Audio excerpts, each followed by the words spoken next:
맹인소녀와 사암오행침. 눈 대신 손을 얻은 심의. 제7편 시련과 만남. 경희대학교 한의과대학 3학년이 된 혜연은 이제 병원에서 없어서는 안 될 존재가 되어 있었다. 다른 의사들이 포기한 난치성 환자들이 혜연을 찾아오는 일이 잦아졌고 그녀의 특별한 진단 능력은 의료진들 사이에서도 인정받고 있었다. 하지만 모든 것이 순탄하지만은 않았다. 혜연의 명성이 높아질수록 시기와 질투의 시선도 따라왔다. 특히 같은 과 선배인 임성진은 혜연을 못마땅하게 여기고 있었다. 그깟 맹인이 무슨 신통력이라도 있다는 거야. 임성진은 서울의 명문 의료진 집안 출신으로 어릴 때부터 자신이 의료계의 엘리트가 될 것이라 믿어왔다. 그런데 시각장애가 있는 후배가 자신보다 더 주목받는 것이 견딜 수 없었다. 어느 날 친구학과 김 교수가 특별한 발표를 했다. 다음 주부터 새로운 임상실습 프로그램을 시작할 겁니다. 학생들이 직접 환자를 담당해서 진단부터 치료까지 책임지는 것입니다.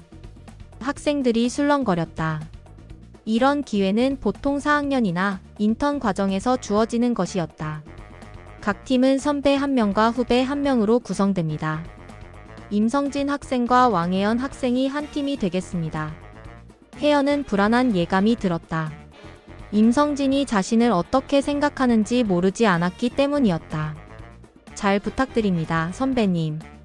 혜연이 정중하게 인사했지만 임성진의 대답은 차갑기만 했다.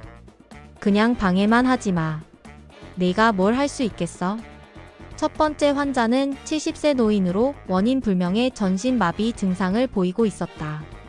여러 대학병원을 전전했지만 정확한 진단을 받지 못한 채 한의원으로 오게 된 경우였다.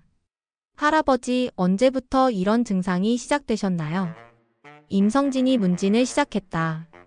하지만 그의 질문은 기계적이고 형식적이었다. 환자의 마음보다는 증상 파악에만 집중하고 있었다. 혜연아, 너도 맥진 한번 해봐. 임성진이 건성으로 말했다. 어차피 자신이 이미 파악한 것 이상은 나오지 않을 거라고 생각했다.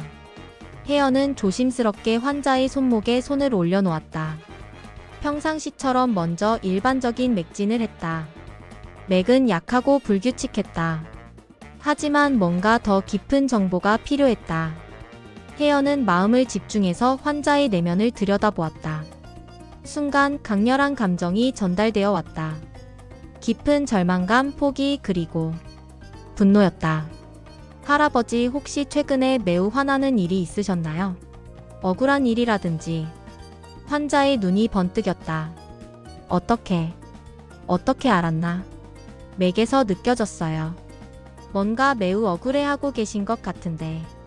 환자는 눈물을 글썽이며 이야기를 시작했다. 아들이 사업 실패로 빚을 지게 되자 평생 모은 전 재산을 팔아 도와줬는데 며칠 후 아들 가족이 외국으로 이민을 가버린 것이었다. 연락도 없이 홀로 남겨진 충격으로 몸이 마비되기 시작했다는 것이었다. 이건 시민성 질환이에요. 혜연이 조심스럽게 말했다. 마음의 상처가 몸의 마비로 나타난 거예요. 약물 치료보다는 정신적 치료가 우선되어야 할 것 같아요. 임성진은 비웃었다. 무슨 소리야? 전신 마비가 시민성이라고? 그럼 정신과나 가라고 할 거야? 아니에요. 친구 치료와 함께 환자분의 마음을 치료해 드려야 해요. 억울함과 분노를 풀어드리면서. 닥쳐. 네가 뭘 안다고. 임성진이 화를 냈다. 자신이 내린 신경계 질환 진단이 무시당한 것 같아서 기분이 나빴다. 하지만 혜연의 진단은 정확했다. 며칠 후 정신과 상담과 함께 침구 치료를 병행한 결과 환자의 마비 증상이 현저히 호전되었다. 이상하네. 정말 시민성이었구나. 김 교수도 놀라워했다. 하지만 임성진은 더욱 화가 났다. 운이 좋았을 뿐이야. 우연의 일치지. 그 무렵 혜연의 일상에 새로운 인물이 나타났다. 경영학과 4학년에 재학 중인 구정환이었다. 키가 크고 온화한 인상의 그는 우연히 도서관에서 혜연을 처음 보았다. 혜연이 점자책을 읽으며 열심히 공부하는 모습에 깊은 인상을 받은 정화는 며칠 동안 그녀를 멀리서 지켜보았다. 혼자서도 당당하게 교정을 걸어 다니는 모습, 친구들과 자연스럽게 어울리는 모습이 아름다워 보였다. 어느 날 혜연이 도서관에서 무거운 점자책들을 들고 나오다가 계단에서 발을 헛디뎠다. 책들이 바닥에 떨어지는 순간 정환이 달려와 도와주었다. 괜찮으세요? 네, 고맙습니다. 책 들어드릴게요. 정환은 자연스럽게 혜연의 책가방을 들어주었다. 그때부터 두 사람의 인연이 시작되었다. 저는 경영학과 구정환이라고 합니다. 한의학과 왕혜연이에요. 며칠 후 정환은 또 다시 도서관에서 혜연을 만났다. 이번에는 우연이 아니라 의도적으로 같은 시간에 온 것이었다. 혜연씨, 공부하시는 것 봐드릴까요? 정환은 혜연이 점자를 읽는 동안 옆에서 참고서의 내용을 읽어주거나 필요한 자료를 찾아주었다. 혜연도 정환의 친절함에 마음을 열기 시작했다. 하지만 임성진은 이런 혜연의 모습을 못마땅하게 여겼다. 이제 남자친구까지 생겼네. 불쌍한 척해서 남자들 꼬시는 것도 1급이구나. 임성진의 악의적인 소문이 의대 내에 퍼지기 시작했다. 혜연이 자신의 장애를 이용해서 관심을 끌고 있다는 식의 이야기였다. 왕혜연, 그 여자 원래 저런 애야. 불쌍한 척하면서 사람들 이용하는 거지. 맞아, 나도 뭔가 이상하다고 생각했어. 장애인이 어떻게 그런 능력이 있겠어? 소문은 점점 커져갔다. 혜연의 특별한 진단 능력도 의심받기 시작했다. 어떤 학생들은 혜연이 미리 환자 정보를 알아보고 거짓으로 진단하는 것 아니냐는 의혹까지 제기했다. 혜연아, 요즘 힘들지? 정환이 걱정스럽게 물었다. 혜연의 표정이 예전 같지 않다는 것을 알 수 있었다. 괜찮아요. 익숙해요, 이런 거. 혜연은 웃으며 대답했지만 마음속으로는 많이 힘들었다. 맹하원에서의 경험이 있어서 사람들의 악의에 대해서는 어느 정도 면역이 있다고 생각했는데 여전히 아팠다. 그런 혜연을 보며 정환은 마음이 아팠다. 이렇게 순수하고 열심히 노력하는 사람이 왜 이런 시련을 겪어야 하는지 이해할 수 없었다.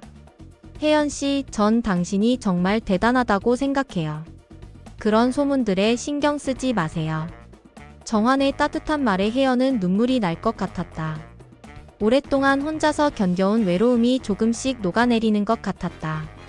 한편 임성진은 혜연을 더욱 공경에 빠뜨릴 계획을 세우고 있었다. 다음 임상실습에서 혜연이 실수하도록 유도해서 그녀의 명성에 치명타를 입히려는 것이었다.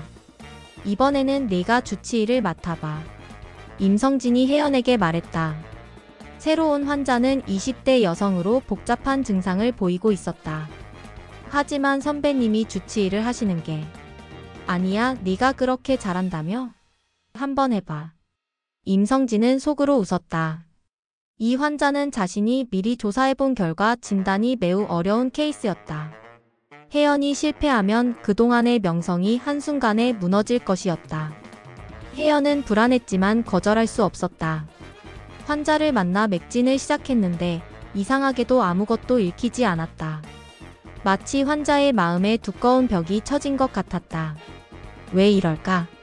처음 있는 일인데. 혜연은 당황했다. 평소의 능력이 전혀 작동하지 않았다. 설상가상으로 임성진이 다른 학생들을 불러 모아 혜연의 진단 과정을 지켜보게 했다. 자, 우리 천재 후배님이 진단을 해주신다네. 임성진의 조롱 섞인 목소리가 들렸다. 혜연은 식은땀이 났다. 만약 지금 실패한다면. 그때 정환이 나타났다. 혜연씨, 제가 도와드릴까요? 정환의 따뜻한 목소리가 혜연에게는 희망처럼 들렸다. 하지만 동시에 자신의 무력함이 부끄러웠다. 19세 혜연은 지금까지 경험해보지 못한 큰 시련 앞에 서 있었다. 그리고 그 시련 속에서 자신을 진심으로 걱정해주는 한 사람을 만나게 되었다.